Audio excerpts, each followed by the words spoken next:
membacakan modul dari praktikan yang selanjutnya bernama Pius Dio Saputra dengan praktikan 221324011 dengan materi yaitu fungsi penawaran, kemudian dengan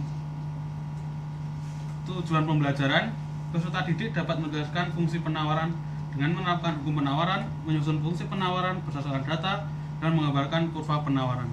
Waktu dan tempat saya persilakan.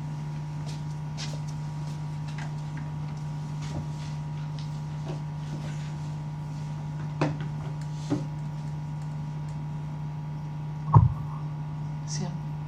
Siap. Ya, silakan. Baik, selamat pagi anak-anak. Selamat pagi. Bagaimana kabar hari ini? Baik, Baik, Pak. Biasa. Selamat datang di kelas Bapak ya dengan mata pelajaran ekonomi.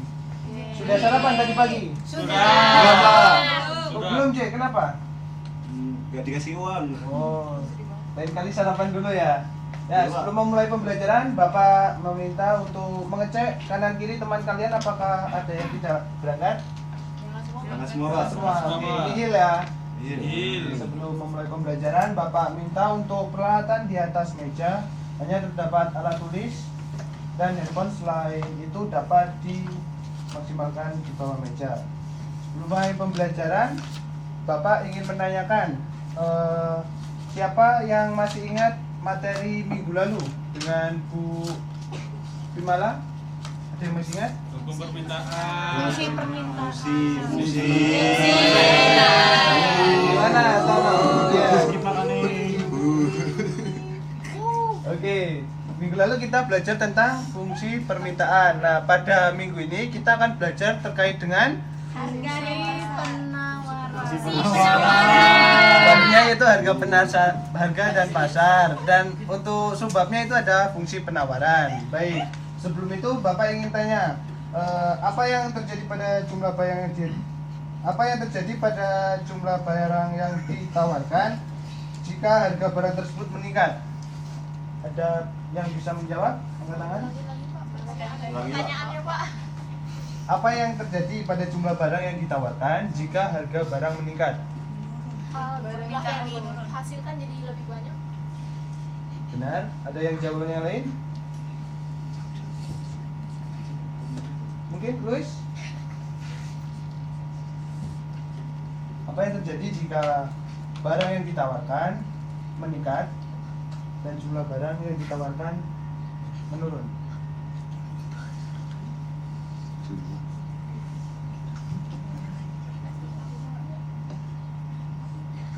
Tidak tahu, Pak. Tidak tahu, Pak. Nanti kita bahas ya. Iya, Pak. Kita akan membahas terkait dengan fungsi penawaran.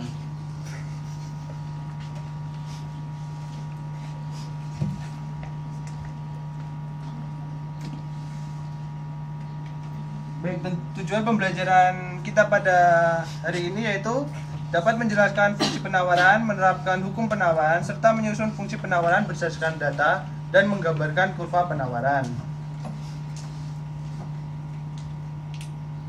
Untuk topik pembahasannya, yang pertama itu ada definisi fungsi penawaran, yang kedua ada faktor-faktor yang mempengaruhi penawaran, yang ketiga ada kurva fungsi penawaran, dan selanjutnya kita ada kegiatan latihan soal.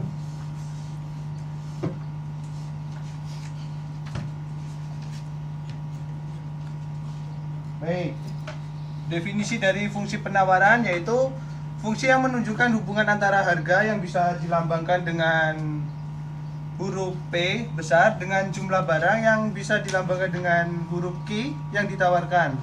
Jadi fungsi penawaran harus sesuai dengan hukum penawaran. Ada yang masih ingat hukum penawaran kemarin? Penawaran. Ini kan fungsi permintaan sebelumnya. Dengan penawaran.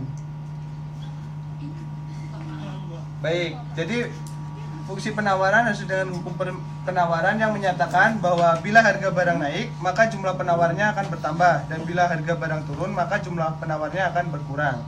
Sampai sini bisa dipahami? Bisa, Pak. Baik. Selanjutnya, jadi dengan demikian hubungan antara harga barang dengan jumlah barang yang ditawarkan adalah positif atau berbanding lurus. Jadi bentuk umum dari fungsi penawaran adalah P sama dengan A plus B Q besar atau Q sama dengan A plus B P besar.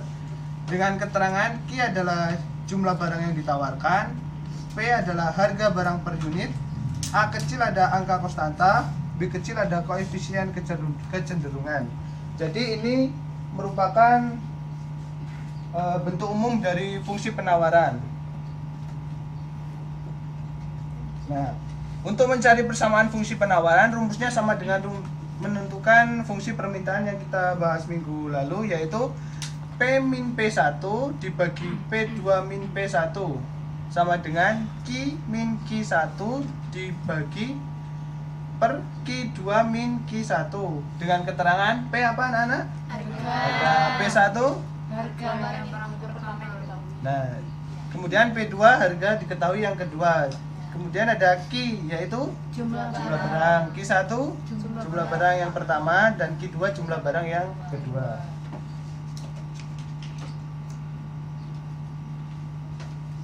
Faktor-faktor yang mempengaruhi penawaran, ada yang tahu? Angkat tangan. Harga barang. Yang lain? Miguel? Tadi kayaknya harga, Pak. Oh, harga. Yang lain?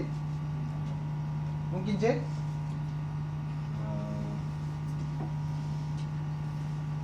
Permintaan masyarakat, Pak. Permintaan masyarakat. Baik, kita bahas ya.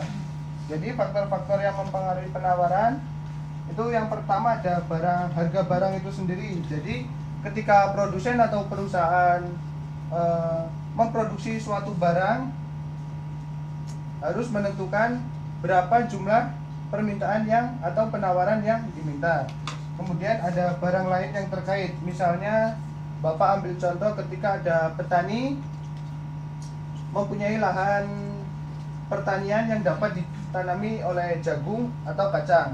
Nah, ketika pada suatu saat atau suatu musim cuaca itu menentukan lebih baik ditanami oleh jagung, maka petani tersebut akan menanami lebih banyak jagung dibanding kacang karena jagung lebih menguntungkan.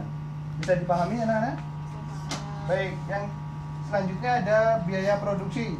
Biaya produksi juga mempengaruhi jumlah penawaran karena berbagai faktor. Misalnya biaya produksi ketika kita memproduksi suatu barang, contohnya menanam padi ya anak-anak. Jadi biaya produksi kan mulai dari pupuk, terus menyiapkan lahan, jadi itu dapat dimaksimalkan untuk harga ketika akan dijual atau ditawarkan.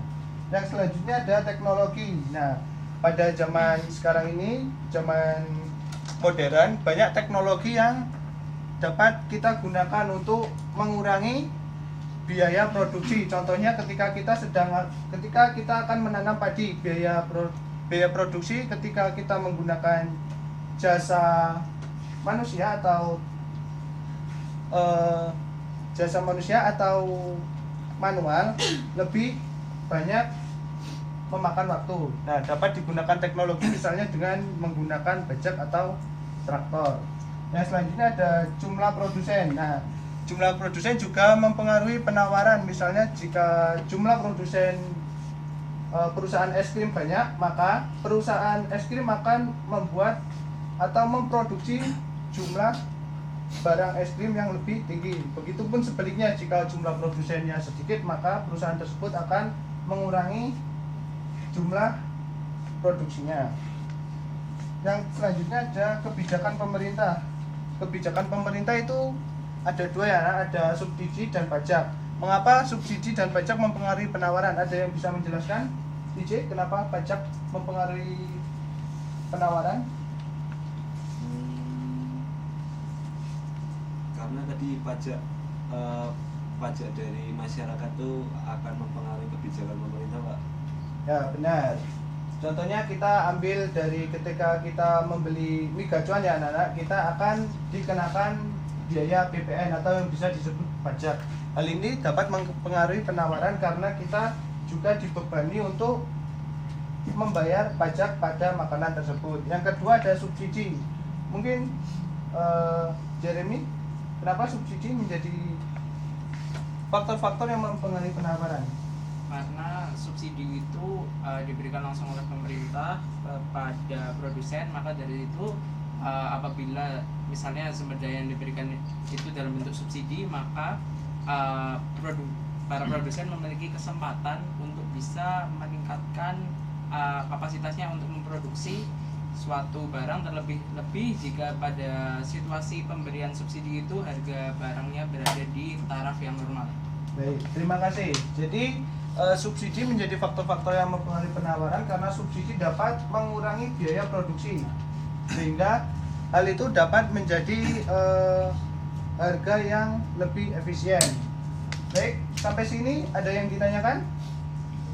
Lanjut ya. Nah, kemudian ini merupakan kurva dari fungsi penawaran. Jadi kurva penawaran yaitu grafik yang menunjukkan hubungan antara harga barang dan jumlah barang yang ditawarkan oleh produsen pada berbagai faktor atau tingkat harga, dengan asumsi bahwa faktor-faktor lain tidak dapat berubah, atau dengan kata lain ceteris paribus. Jadi kurva ini biasanya memiliki kemiringan positif, yaitu ini anak ke atas menjadi kemiringan positif. Yang ini merupakan P ada harga dan Q merupakan jumlah barang. Untuk kurva bisa dipahami? Baik. Bapak lanjut. Nah, sini Bapak mempunyai contoh soal, yaitu ketika harga suatu barang 40.000 per unit dan jumlah penawaran sebanyak 10 unit.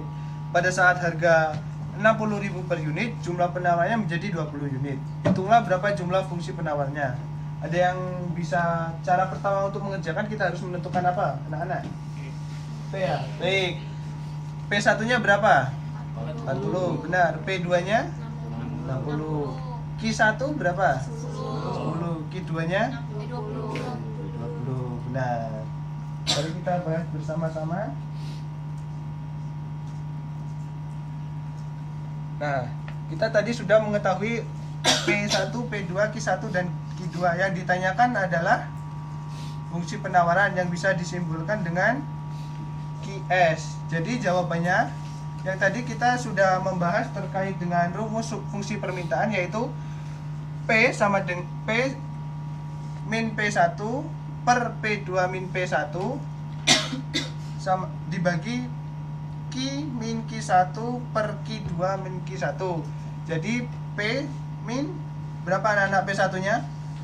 40 per P2 nya 60. Terus P1 nya 40. Baik, sama dengan Q min berapa Q1 nya? Q1 10 per Q2 dikurang Q1, jadi 20 dikurang 10. Baik. Jadi kita masukkan P min 40 per 60 dikurang 40 berapa? 20. Benar, sama dengan Q min 10, 20 dikurang 10 berapa? 10. Baik. Jadi dapat diasumsikan, kita kalikan silang ya anak-anak. 20 dikali Q berapa? 20 Q ditambah 20 dikali 10 200. Baik, sama dengan P dikali 10 10P. 4 min 40 dikali 10 min 400 ya anak-anak. Baik. Terus kita pindah ruas, 20 Q tetap sini, kemudian 10P min 400 pindah ruas ke sini, terus plus 20 ditambah ke kanan, pindah ke kanan. Jadi 20 Q sama dengan 10P min 200. Jadi dari dapat disimpulkan yaitu Q sama dengan 10P min 200 dibagi 20, yang menjadi jumlahnya yaitu Q 0,5P min 10 atau Q sama dengan min 10 plus 0,5P. Apa bisa dipahami untuk contoh soal ini? Bisa. Lanjut ya anak-anak. Untuk menggambar kurvanya, nah ini kurva dari fungsi penawaran yang sudah kita bahas tadi untuk contoh soalnya. Jadi untuk harga P1 nya tadi berapa? 40 ya. Untuk P2 nya 60. Jadi P ini untuk harga barang, dan sedangkan Q itu jumlah barang yang Q1 10, Q2 nya 20. Langsung kita tarik garis, dan untuk ujung sini sama ujung ini ditarik garis sehingga menjadi fungsi permintaan, yaitu Q sama dengan min 10 plus 0,5 P. Apa bisa dipahami anak-anak? Baik, Bapak akan membagikan LKPD untuk dikerjakan.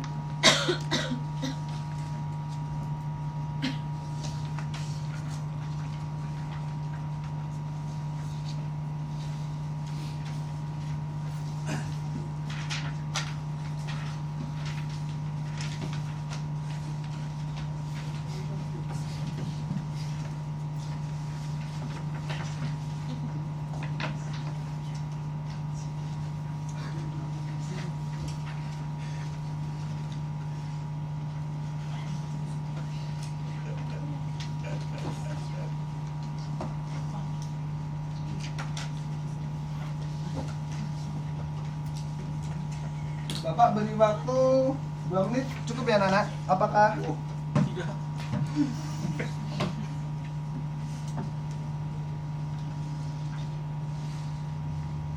Jika ada yang sudah, bisa angkat tangan untuk kita bahas di depan.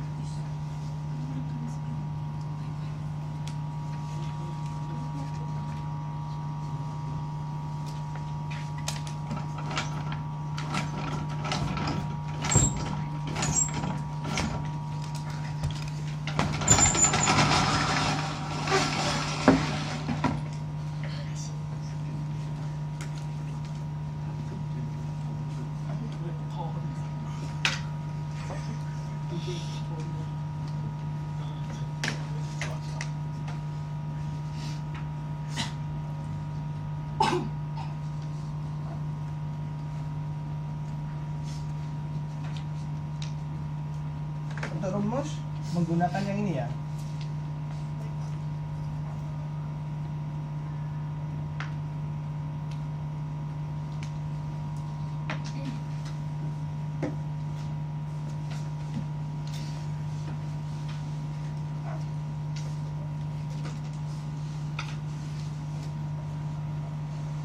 Pak CJ sudah selesai? Hampir, Pak. Oke. Baik, nanti kan itu soalnya ada 2 pertanyaan. Jadi Bapak minta 2 peserta didik atau 2 siswa untuk maju mengerjakan. Yang pertama ada fungsi permintaan, dan yang kedua itu menggambarkan kurvanya ya. Sudah selesai aja? Sudah, Pak. Baik, boleh maju. Oke, Pak. Apakah yang lain sudah selesai? Ini nak.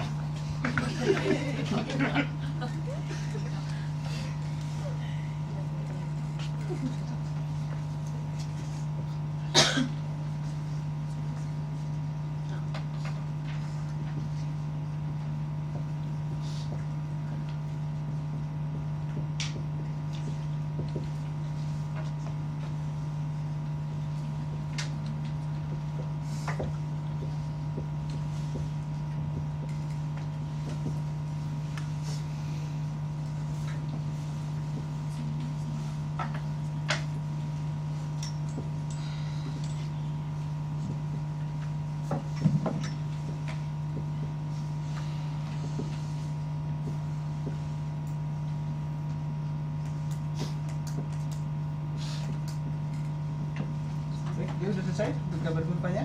Ya, Pak. Baik, boleh maju nanti gantian.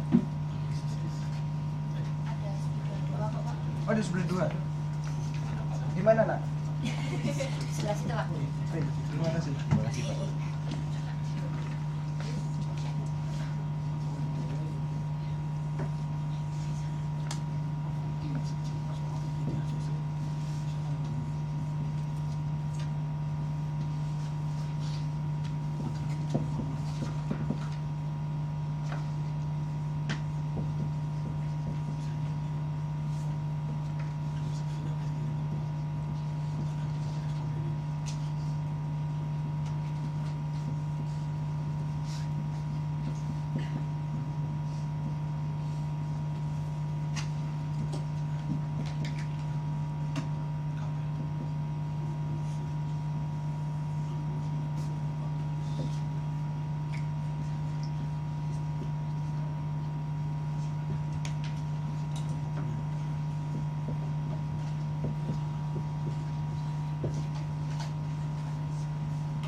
Baik, terima kasih Dio.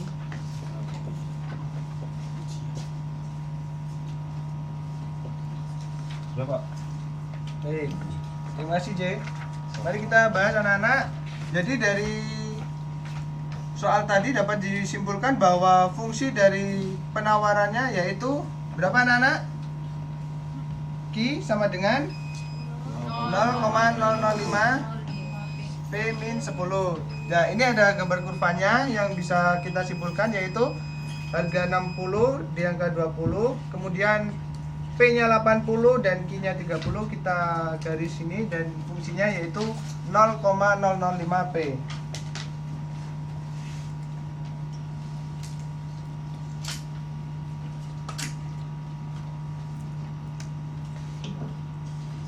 Untuk asesmen Bapak kirimkan lewat grup WA ya anak-anak untuk mengetahui seberapa pemahaman siswa untuk pada materi hari ini. Kesimpulannya, jadi kita tadi sudah belajar terkait dengan definisi, faktor-faktor yang mempengaruhi fungsi penawaran, serta menggambarkan kurva penawaran dan latihan soal. Ini daftar referensi yang Bapak gunakan. Sekian pembelajaran pada hari ini. Bapak terima kasih. Bapak meminta banyak terima kasih untuk anak-anak yang sudah belajar dengan sungguh-sungguh. Semoga dapat bertemu di lain kali. Bapak ucapkan terima kasih.